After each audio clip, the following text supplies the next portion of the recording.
This is Enna Morgan with The Real Deal. Thank you for tuning in to the channel again. We're in session 2, and in session 2 we're going to get a bit more in the details of the things we talked about, the foundation we laid in session 1. So specifically we're going to look at your credit score. I know that big scary word, right? Yeah. We're going to look at why it is you're not qualifying for a loan, and we're going to look at the things you can do. As always, this channel is to educate you, to supply solutions, to get you to that dream place where you want to be. So the first thing we're going to look at is credit. What is this big fancy thing called credit? Well, I know you know, because I hear it all the time. You tell me about your credit score with Credit Karma and all these other apps out there that are telling you what your credit score is. Credit Karma. What is this whole thing? Well, you know it better than I do, because I don't really use Credit Karma. But let's take a look, because some of you out there are convinced that this is gospel, Credit Karma.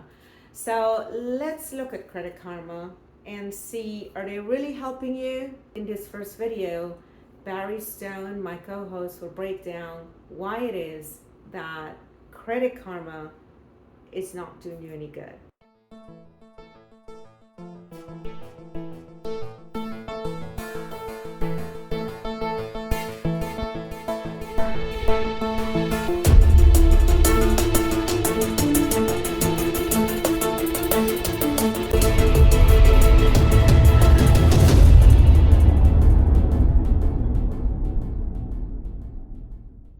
Should we address first the issue between the difference of how you're looking at it from a lending perspective and how they're seeing it from Credit Karma or these other things that are Sure. out there? Let's talk about that first. Sure. Okay. Right. So when somebody looks at Credit Karma, it's a program. It links to some of their credit cards and other things they put in. So it gives them a general idea of their credit score. It kind of calculates, behind the scenes in some, black box how it comes up with the number. But it's not the true number. Mm-hmm. The 3 credit agencies obviously hold that to themselves. Mm-hmm. And the calculations for Credit Karma might say 720, where when you go to pull it, it might be 680, it could be 760, it could be something totally different. Because Credit Karma also, when they calculate, there's different ways to calculate score for different things.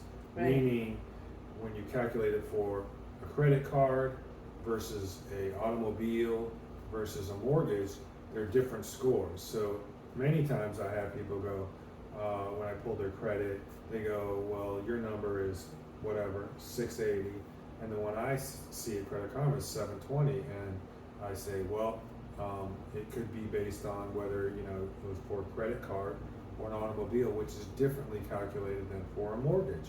And so that right there is one of the bigger issues. Aspect, yeah. When you're talking about the credit agency, there's always different numbers from the 3 credit agencies. Mm-hmm. So before you get into that, let's clarify, because you talked about a couple different things there. Mm-hmm. You talked about the 3 agencies, and you talked about the reasons they might be pulling a credit score.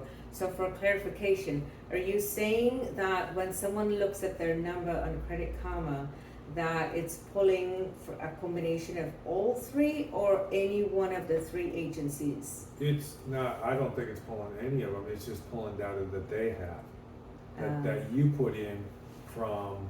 So this is self-reporting information? Yes, so you put in your credit card and they pull when you pay the payment, how much you have left, stuff like that. So it's kind of their own little formula. I think they have a relationship with one of the agencies, maybe Equifax. Not TransUnion, one of them, right? But they are not pulling all 3 credit bureaus and their data. Okay. So what I hear you saying is that Credit Karma, which is a very popular app out there, everybody, because I get a lot of my clients saying, "But look, my credit score is 750," but the lender is saying, "Oh, but you only qualify for a $350,000 loan because according to what we're seeing, your credit score is pretty low." So that's the disconnect. So what I hear you saying is that with Credit Karma, this is a lot of self-reporting, a lot of what the client is putting in and I'm not very familiar with credit card. I know what it is, I don't use it. So I don't know how it is at the back end. So you're educating me on this. So you're saying they're actually going in and reporting what their credit card is, the number they're paying, this sort of thing, and that's what Credit Karma is pulling up? Yep. Okay. I mean, I have a Credit Karma account, and it, you know, it gives you a ballpark. Right. And it gets you kind of in the ballpark. But there might be things that you obviously didn't tell Credit Karma. You didn't tell them that you had that some credit you issues. got a loan for Uncle Joe to buy his car. Right. Or okay. 4 or 5 years ago, you had, you know, something that you know, It's unfortunately. still hiding in the background. Right. Okay. So okay. it gives you a ballpark, but Mhm. but it isn't, like I said, it's not the 3 agencies, and it's not the correct number. pull. Okay. So that number that they're seeing on Credit Karma is not something that they should take as gospel to say, this is my score, so I should qualify for X amount of dollars. No. Okay, good. I'm glad we got that clear. No. Because there's a huge disconnect. I get a lot of clients saying, oh, but look, you know, my credit score is this, and the lender's telling me that. And I know that the two information sources are different. I know that. But I don't know enough to say to them, okay, maybe it's the number you're putting into Credit Karma that's giving you that. Because I don't know the source, the full source of where Credit Karma is pulling this information from. I do know it from a mortgage perspective and a lending perspective and the information that they're pulling. And I know that that's pretty in depth. Yes. So you also mentioned that it depends on what they're pulling it for with regards to whether it's a car loan, credit cards, or home loan. Now, I don't want to go too much into that, but give me a quick overview of why that makes a difference as to the score they'll get when they go to Credit Karma to pull this out. Because Credit Karma isn't assuming, for the most part, that you're going to be looking at a mortgage there. Mm-hmm. You know, credit cards, they offer credit cards. You can go on there and Okay. buy credit cards from them, you know, buy credit cards. You can Okay. get credit cards from them, as well as, you know, maybe get pre-qual for an auto loan or something like that. So mortgages Okay. are a little different. A lot different. And you're talking about a larger Yeah. sum of money and your ability. And so when mortgage companies pull the credit in, it's usually a third party that pulls the data from the 3 credit agencies and pulls it in automatically, Mhm. along with all your liabilities, meaning your debts. Mhm.